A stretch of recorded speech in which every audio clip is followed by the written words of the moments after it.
반갑습니다. 한밭대학교 건축학과 송복섭 교수입니다.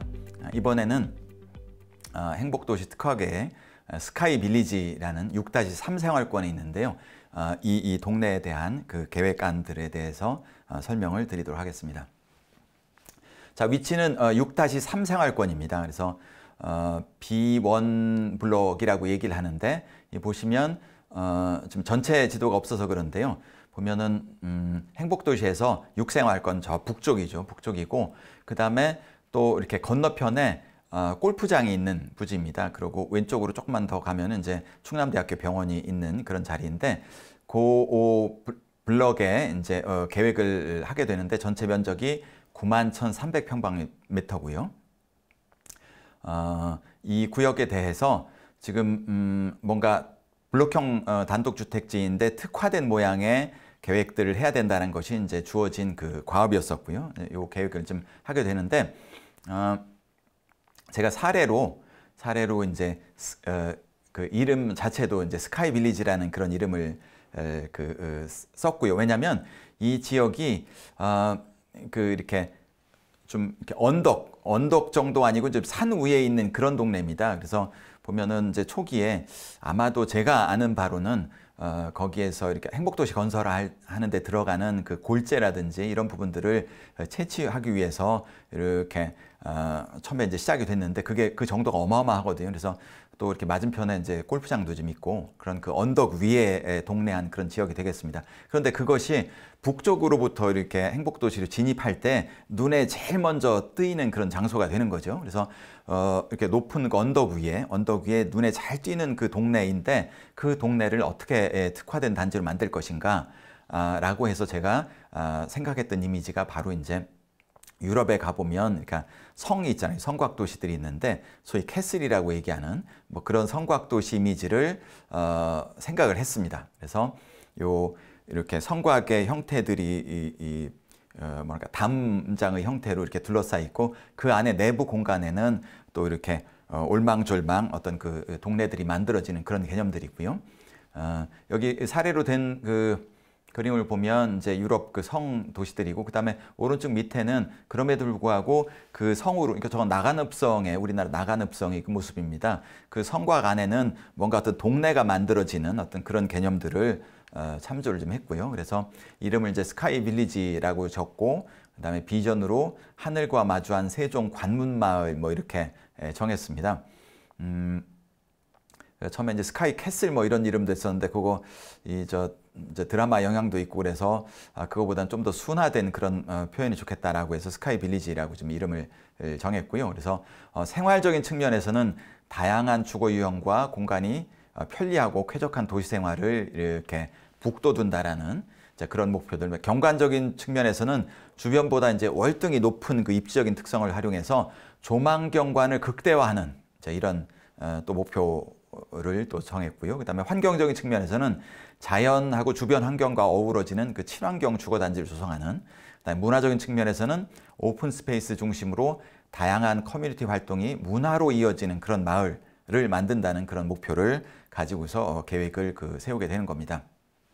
아까 높은 그 위치에 있다고 말씀드렸고요. 그래서 그 높은 위치에 이렇게 평평한 이 부지를 좀 조성한 상황이 되겠습니다. 근데 그 높은 그 위에 올라가 보면 그 골프장이 아주 내려다 보이는 그런 그러니까 서쪽이죠. 북서쪽으로 보면 골프장이 쫙 그 한눈에 펼쳐지는 그런 부분들이 보여지고요. 그 다음에 북동쪽으로는 이제 6-3 생활권에 이렇게 그 아파트 단지들이 좀 있는데 그게 이 땅 부지 자체가 워낙 높다 보니까 그게 이제 아래로 내려다 보이는 구조들이어서 그쪽에 있는 그 아파트 단지가 이렇게 올라온다 하더라도 이렇게 눈에 거슬리지는 않는 어떤 그런 부분들을 확인했습니다. 그다음에 남쪽으로는 이렇게 도로 건너편에 또 이렇게 공원 그 산이 좀 있어서 굉장히 경관이 좋은 상황이 되겠습니다. 그래서 이런 그 조건에서 어떻게 보면 이런 그 경관 그 조망을 극대화할 것인지 이런 그런 관심을 가지고 좀 설계를 했고요. 그래서 이렇게 조닝이라고 얘기를 하는데 이렇게 블럭 요걸 좀 나누는 거죠. 왜냐하면 이게 땅이 이제 크기 때문에 이걸 하나의 통째로 이렇게 똑같은 형태로 개발하는 것은 아니겠다라고 해서 제가 이제 총 그 7개의 존으로 이렇게 블록을 좀 나누게 됩니다. 그래서 각각의 존들이 이렇게 좀 별도의 어떤 특성을 갖는 어떤 이런 부분들을 생각을 했고요. 그다음에 가운데에는 이 동네 자체의 그 광장이 되는, 그러니까 주민들이 이렇게 모이는 그런 공간들을 적극적으로 설계한다는 그런 목표였었고요. 그래서 이렇게 조감도로 이제 간단하게 조감도를 만든 것이 되겠는데, 이러한 그 모습의 경관이 펼쳐집니다. 그래서 보면은 이제 저쪽 북쪽에서부터 이렇게 언덕을 따라서 이렇게 올라오는 거고요. 그래서 이쪽 그 서쪽, 그러니까 왼쪽에서부터 입구가 시작되는데, 그래서 입구에서 봤을 때 보면 이제 축을 형성하듯이 이렇게 삼각형 모양의 가운데 광장으로 이렇게 집중되는 이런 구조들이고요. 그리고 이거를 이제 방사형 형태로 계획을 했습니다. 왜냐하면 이것이 이런 형태가 가장 그 중앙에 있는 그 광장 중심으로 해서 거기로부터 어떤 그 각 그 방면으로 각 또 뭐랄까 이제 어떤 경관이 이렇게 열리는 이런 구조가 되겠죠. 이제 그런 보이면서 또 개별 필지를 또 가장 경제적으로 이렇게 나누는 어떤 그런 과정으로 좀 이렇게 계획을 했습니다. 그다음에 이 그 남쪽에 보면 이제 부출입구가 또 이렇게 별도의 길로 이쪽 동쪽으로부터 이렇게 올라오는 그런 또 길도 또 있습니다. 그래서 크게 보면 이제 주출입구 저쪽 서쪽에서 오는 접근하는 거 있고요. 그다음에 부출입구는 이제 남쪽에서 접근하는 이렇게 두 출입구가 좀 있는 이런 상황이 되겠습니다. 그래서 그 부분을 이제 말씀드린 대로 이렇게 7개의 블록으로 나누고요. 그래서 개별 이제 블록의 그 특성들을 반영을 한 주거 유형들을 좀 계획을 하게 되는 겁니다. 그래서 도로는 이제 이게 그러니까 이게 동그랗게 돌아가는 구조, 이걸 환상형이라고 얘기하는데, 환상형이면서, 그러니까 이제 자동차 교통 동선은 이렇게 환상형으로 이렇게 돌아가는 이런 구조고요. 그다음에 사람의 그 보행 동선은 가운데 이렇게 광장으로부터 방사형으로 이렇게 사방으로 뻗는 어떤 이런 구조로 설계를 하고, 그다음에 또 특히 이제 요 도로 같은 경우는 이렇게 도로 형태를 이렇게 지그재그 형태로 살짝 이렇게 구부려서, 그래서 그러니까 도로가 반듯하면 사람이 이렇게 속도를 내는 또 이런 또 거의 뭐 심리적인 뭐 이런 측면들이 있는데, 그래서 그런 부분들을 일부러 이렇게 지그재그로 좀 구부리는 이런 내용들도 아까 유럽형 마을에서 교통 정원화 기법으로 좀 얘기를 했는데, 그런 기법을 여기서 구사를 좀 하게 되는 겁니다.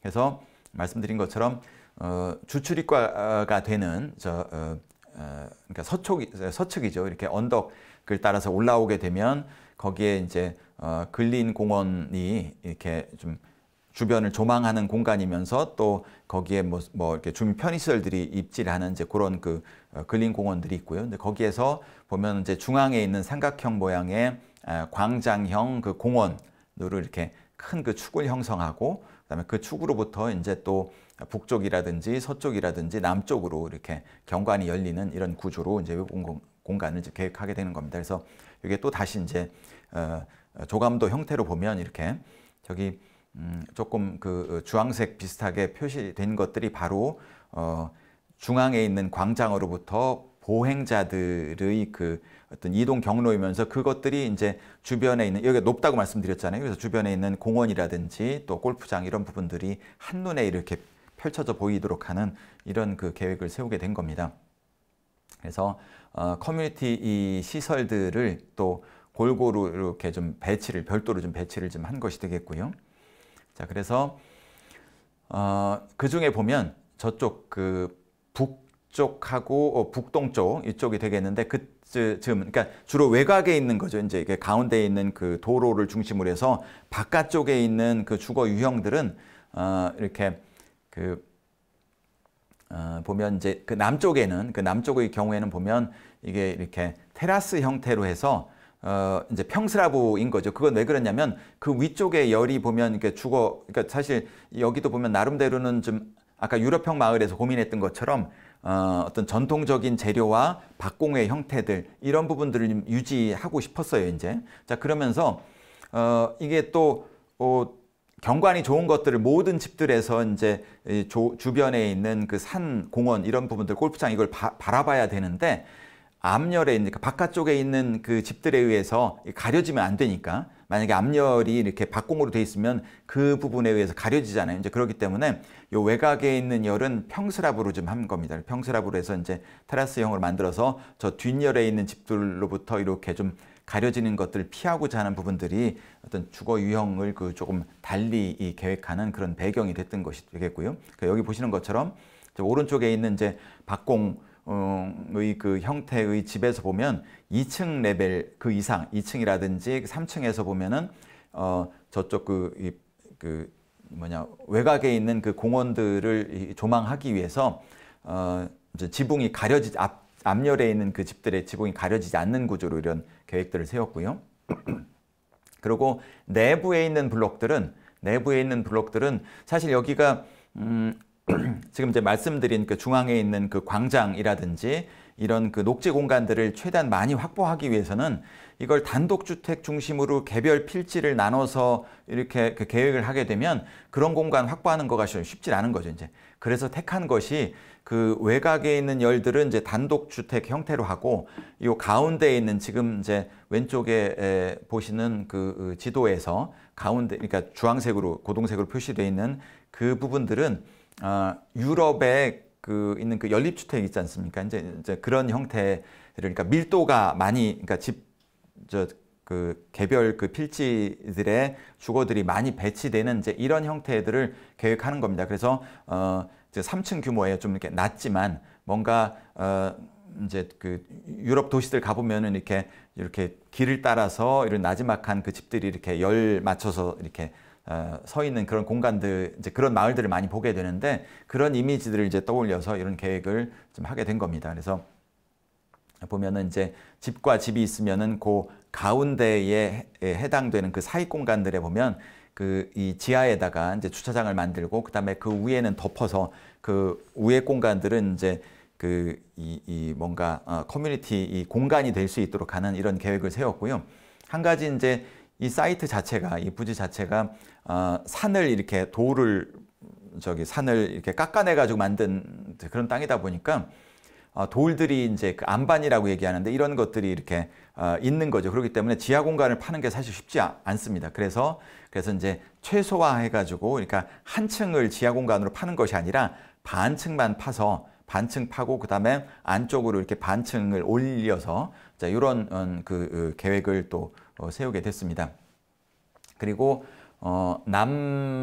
남동측이죠. 남동측은 이게 부출입구가 올라오는 그런데 거기는 경사가 또 상당히 좀 심해요. 이제 그렇기 때문에 거기는 이제 이렇게 경사 지형을 이용해서 테라스 형태로 이렇게 건물들을 계획을 좀 했고요. 근데 아까 마찬가지 이유로 저 안쪽에 있는 집들로부터 이렇게 조망이 가려지는 것을 최소화하기 위해서 이 바깥 열에 있는 집들은 이제 평스랍으로 좀 계획한 내용이 좀 되겠습니다. 그래서 전체 이제 조감도의 모습이 이런 형태가 되겠고요. 그래서 이렇게 이제 가로에 그 거리 이미지 보면 이런 형태입니다. 그래서 이거는 이제 어차피 그 이제 개발 방향, 가이드라인, 지침을 만드는 단계이기 때문에 이걸 이제 구체적인 어떤 형태로 이렇게 표현하는 거는 좀 굳이 이제 그럴 필요가 없는 상황에서 그냥 개략적인 그 심플한 이미지를 만들었는데 이제 이런 동네의 모습이 되지 않을까. 그래서 이렇게 벽돌벽으로 그 돼 있는 그 집들, 그 다음에 지붕도 이제 자연스러운 그 재료가 이렇게 이제 같이 조화를 이뤄서 이 도로들하고 좀 어울리도록 하는 이런 계획을 좀 세우게 되는 거고요. 그리고 이제 집과 집열 그 사이에 가운데 있는 공간은 아까 말씀드린 것처럼 이제 지하에는 그 반층 내려간 지하에는 이제 자동차 주차장으로 사용이 되고 그 반층 올라간 요 플랫폼 같은 요 바닥면에는 이렇게 주민들이 이제 서로 교류하는 이런 공간들이 만들어지도록 계획한 것이 되겠습니다. 한번 보면 또 이런 이미지들도 있고요. 이거는 이제 아까 그 이 평스라브의 그 테라스 하우스 그 동네는 또 이런 그 이미지들이 그 경관을 좀 만드는 한 가지 조금 설명드려야 될 것이 있는데 뭐냐면 제가 이제 유럽 마을을 초기에 계획을 했는데 그때는 그 제가 계획한 그대로 이렇게 그 이후의 그 과정들이 진행이 될 수가 있었습니다. 그런데 오늘 뭐 제가 자료를 준비는 못했습니다만 6-4 생활권에 이제 테라스형 주택이라고 계획을 계획을 했는데, 근데 문제는 뭐냐면 나름대로 어떤 여러 의미를 부여해가지고 계획을 했는데, 실제 이것이 그 사업자가 선정되는 과정에 또 이게 제가 만든 이런 것들이 지침이 되는 거죠. 가이드라인이 되는데, 근데 이것을 모든 것들을 다 100% 지켜야 된다는 어떤, 이제 만약에 그렇게 되면 이 개별 사업자가 구상하는 어떤 창의적인 어떤 공간 구상이라든지 그런 모델들을 제약하면 안 되겠다라고 해서 좀 느슨한 가이드라인을 만들었던 겁니다, 이제. 그런데 막상 그 느슨한 조건에서 이렇게 그 사업자가 계약을 한 사업자는 이거를 이제 좋은 방향으로 이렇게 활용하기보다는 뭔가 수익성을 극대화하는 그러한 그 이 방침으로 이렇게 계획을 그 만들어 온 거죠. 그러다 보니까 그거를 이렇게 그 뭐 법적으로나 제재할 수 있는 이런 사항들이 못 돼서, 그래서 이렇게 조금 처음에 초기 계획과는 좀 이렇게 좀 뭐랄까 좀 완화된 어떤 그런 모양의 마을들이 만들어졌는데, 그 이후에 6-3 생활권 계획을 하면서 어떤 이 이후의 그 사업자들의 어떤 창의성 이런 것도 좀 중요하지만, 그거보다 뭔가 어떤 그 가치 자체가 또 개념 이런 것들이 잘 유지되게 하기 위해서는 조금 더 이렇게 좀 완화된 것보다는 조금 더 이렇게 좀 규정적으로 강제된 부분들이 좀 이렇게 많아야 될 것 같아서, 그래서 현재까지는 지금 요 사업을 이제 공모하는 그런 단계에 있는 것으로 알고 있습니다만, 그래서 이제 고민이 뭐냐면 이런 초기에 설정한 이런 개념들이 유지되면서 또 사업자의 또 사업성이라든지 또 이 살게 된 시민분들의 어떤 수요라든지 이런 부분들을 어떻게 잘 그 조화롭게 유지할 수 있는 것인가 이런 고민들이 있는데, 그런 부분들은 현재 저희가 이제 진행하는 중에 있다는 것을 말씀드리겠습니다. 제가 유럽 마을하고 그 다음에 6-3 생활권의 어떤 스카이 빌리지 이제 두 사례를 말씀드렸는데, 보면 지금 그 동안에 보면 이렇게 땅값도 많이 올라갔고 집값도 많이 오르고, 그래서 여러 가지 어떤 제약 요인이 있긴 합니다만, 근데 아까 제가 유럽 마을 때 초기에 말씀드린 것처럼 이 행복 도시는 사실 우리 대한민국에서 가장 그 혁신적이고 모범적인 그런 도시를 만들겠다고 또 그런 목표를 가지고 현재 건설을 하고 있고요. 그다음에 우리 행복 도시는 이제 완성이 되면 세계적으로 어떤 모범적인 도시가 되는 어떤 그런 한 또 비전을 또 이렇게 실천해야 된다는 그런 또 막중한 또 과업도 있습니다. 그래서 그 이후에 제가 볼 때는 이제 앞으로도 이렇게 단독주택 필지들이 아까 말씀드린 것처럼 수요들이 있고요. 그다음에 그 수요에 부응해서 행복도시에서 공급해야 되는 단독주택 블록들이 있는데, 이왕이면 뭔가 창의적이고 다양한 형태들이 적극적으로 좀 실험되는 그런 동네가 그런 또 도시가 됐으면 하는 그런 바람입니다. 제가 오늘 두 가지 사례를 들어서 이제 단독주택지의 그 주거 유형을 어떤 관점으로 이제 계획하는지에 대한 부분들을 말씀드렸고요. 이런 부분들이 여러분들한테 도움이 됐으면 하는 그런 바람입니다. 이상으로 마치겠습니다.